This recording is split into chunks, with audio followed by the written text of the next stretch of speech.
the frozen desolation of the Arctic, where survival is a brutal dance of claw and frost, there lurks a scene of grotesque decay that twists the heart of nature into a macabre tableau. Before us stands a polar bear, a titan of this icy world, marred by an unholy wound, a honeycomb of raw, gaping sores that pop the skin like a cratered wasteland. This horror isn't the aftermath of a simple battle, but rather a living gallery of infestation, a testament to the oddly mesmerizing yet revolting symbiosis between predator and parasite. This bear carries on its white fur a secret menace, the barnacle.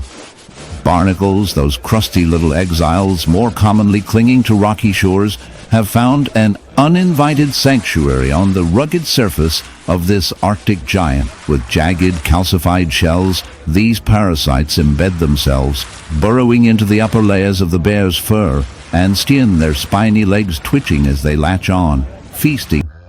In the vast, untamed wilderness, where the sun casts long shadows over the rolling plains, a bison roams, its massive frame a testament to the raw power of nature. But this is no ordinary bison.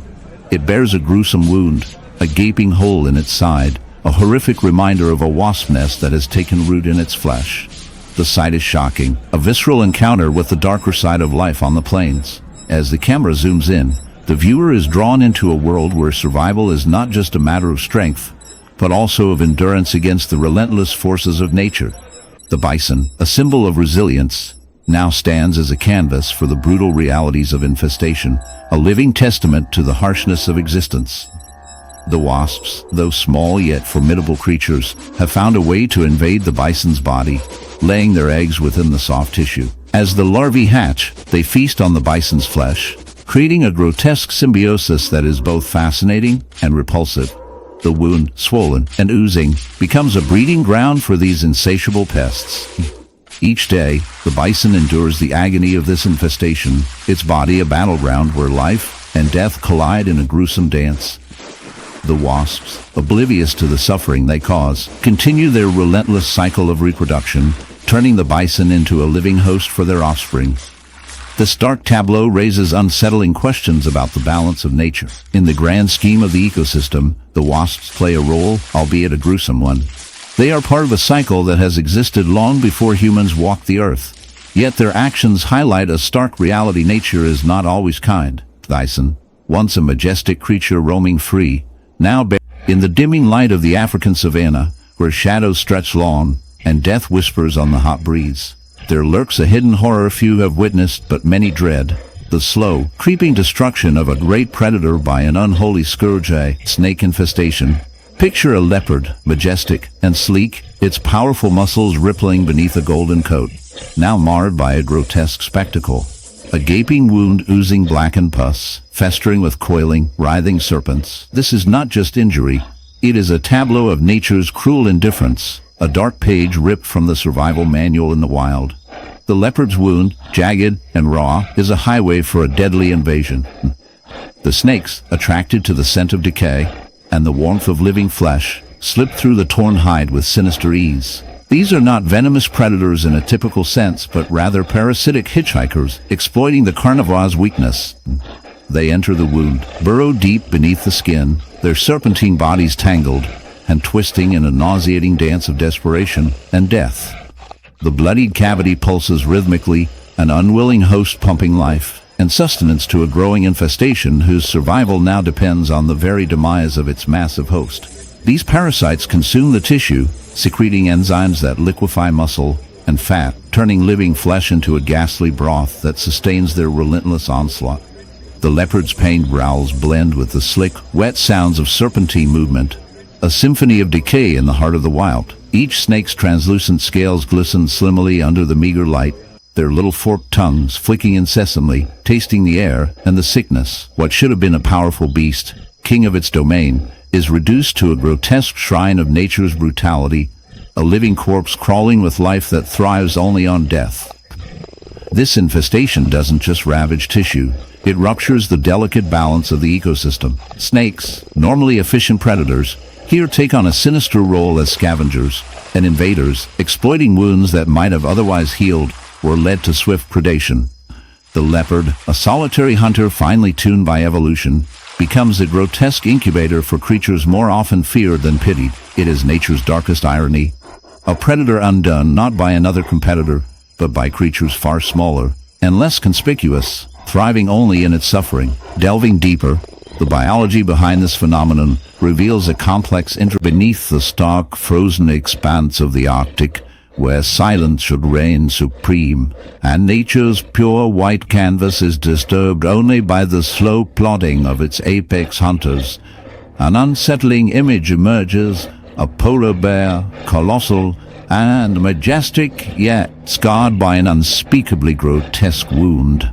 This gruesome injury is not carved by ice or clawed by another beast, but instead harbors a ravenous, buzzing horror, a gigantic, oozing beehive embedded within its fur and flesh. What unfolds here is a terrible irony, a surreal and grim spectacle, where the Arctic's harshest sovereign has become host to a creeping, stinging infestation, a bizarre colonization of bees, creatures of warmth and flowers, thriving in a place where life itself is a daily battle for survival. This bear's wound pulsates with the life of thousands of bees, their hexagonal homes laid not in the comforting hollows of a blossoming tree, but festering on the body of a living mammal. The hive's waxy cells glisten with a sickly sheen, smeared with blood and seeping pus. The buzzing crescendo fills the frigid air, a mechanical hum that clashes violently with the otherwise pristine Arctic soundscape. Each bee is a tiny soldier in this dark army, crawling over irritated skin, their stings injecting venom in the vast, unforgiving wilderness, where life moves in relentless cycles of predation and survival. There exists a creature whose majesty is marred by an almost grotesque affliction, an elephant burdened by a tremulous hive of bees embedded deeply in its flesh. To stumble upon such a spectacle is to confront a raw and unsettling tableau layers of honeycomb, darker than the richest earth, carved into the elephant's weathered hide, swollen with thick, oozing secretions and festering wounds that pulse with the vitality of parasitic life. This grotesque hive is no mere inconvenience.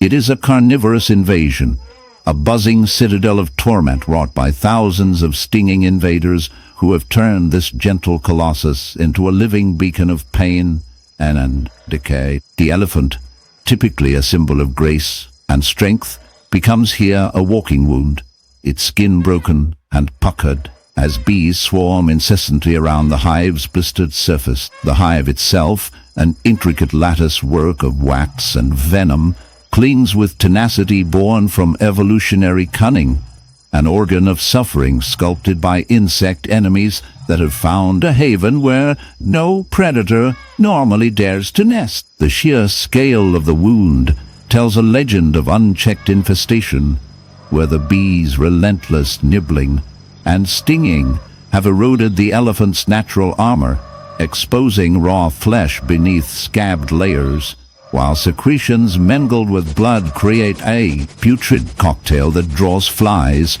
and vermin in a thriving ecosystem of misery. Within this morbid coexistence, the bees exploit the elephant's slow movements and somber vulnerability. Normally nest-building insects, these particular bees have adapted their behavior, using the elephant's body as a fortress, a bizarre symbiosis skewing heavily in favor of one side. The hive grows, expanding beneath the hide, pressing itself against muscle and sinew.